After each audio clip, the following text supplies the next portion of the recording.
What's up, guys? So as some of you guys are aware, I've been working on a build guide. Me and one of the guys in my Discord have been working on this build now for about a week and a half, maybe 2 weeks. But we've been going through everything and figuring out how to work all the skills and and all the the passive and all of that stuff. So we've been going through really in depth on figuring everything out, and we're going to be releasing that video later on this week, probably Sunday. But anyways, we as we were going through the build and kind of figuring out what to add, what items to use, all that sort of thing, we discovered this really awesome shield that neither of us had heard of prior to 2 days ago, and this shield is insane. It's really good. So we're going to go into what it is, what it does, and then some build applications that can use it. So let's jump into it.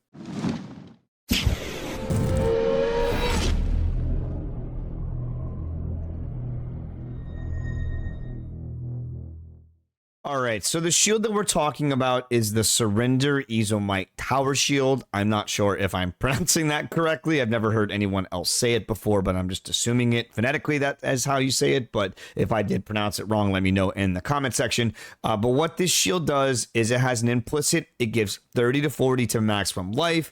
It gives 165 to 205% increased armor, 65 to 80 to maximum life.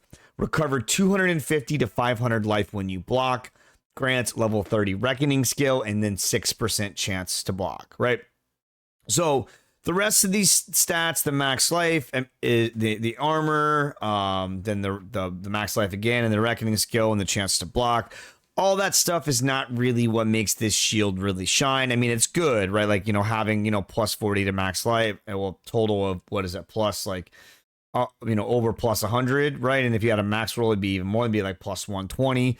So having that much life on a shield is really nice. It's a huge benefit. Same with the armor.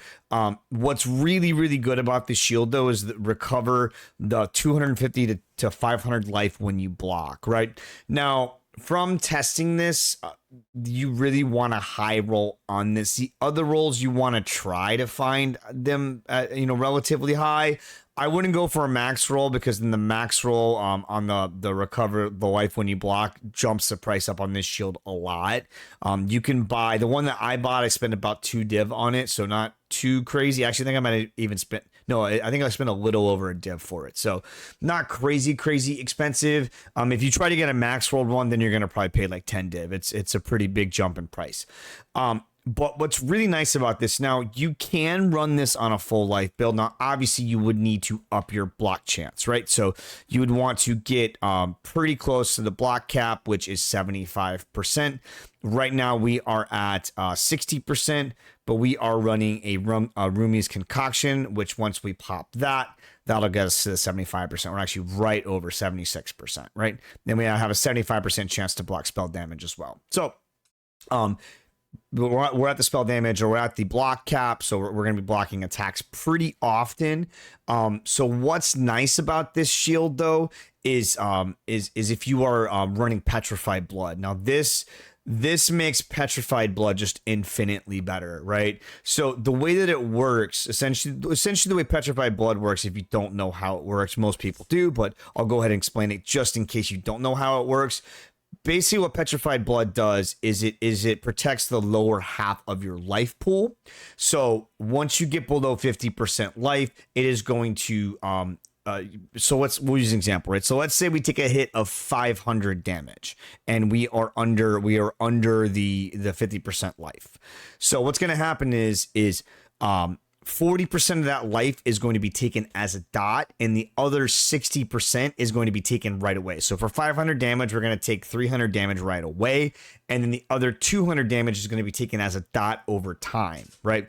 Now, what's nice about this with the Surrender Shield is this is instantly going to heal you, right? So for that 500 damage hit, if you block, which we're going to block pretty often, you're going to get 400 to 500 life back right away, right? It's going to be instantaneous. And so what this is going to do, and I'm going to show a clip here in a second to see it in action. It's going to make it so where you're just constantly getting life back. And then this coupled with any sort of leech, like if you've got, life leech when you hit, or like in my example, I'm running minions. So my minions have got, they've got the bone armor passive, or not bone armor. They changed the bone barrier, ascendancy. And they also have the tree for leech. And I think I've got some gear that gives them leech as well.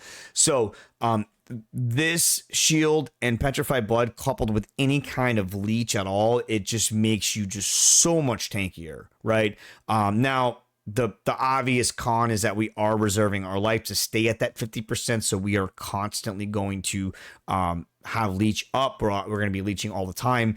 The bad part about that, obviously, is we're reserving half of our life. So if we take a big hit, it's not going to matter.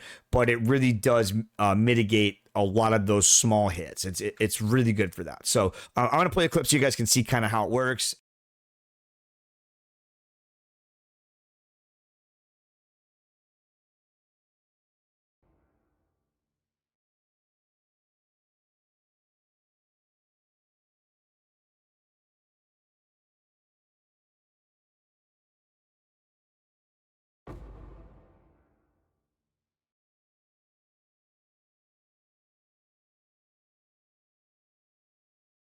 So that's the shield.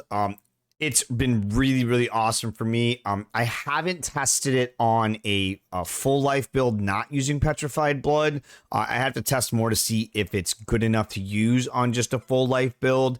I would imagine it probably would be, but with the petrified blood, it's just been so strong. It allows me to just be crazy tankier than I was before. Because I'm running a minion build, and I'm going to go into the build more, the next video, so you guys can see how the reason why I needed this. But it really does add a nice defensive layer, and it's something you can incorporate on any build that feels really squishy, right? So that's pretty much it. If you guys enjoyed the video, please make sure you hit that subscribe button and hit the little bell to let you know when I upload new content. I try to upload at least one video a week on various gaming topics. A lot of Path of Exile stuff, but sometimes I'll do game reviews, sometimes I'll do gaming news, things like that. So, yeah, that's pretty much it, guys. Thanks for watching, and have a great day/night. See ya.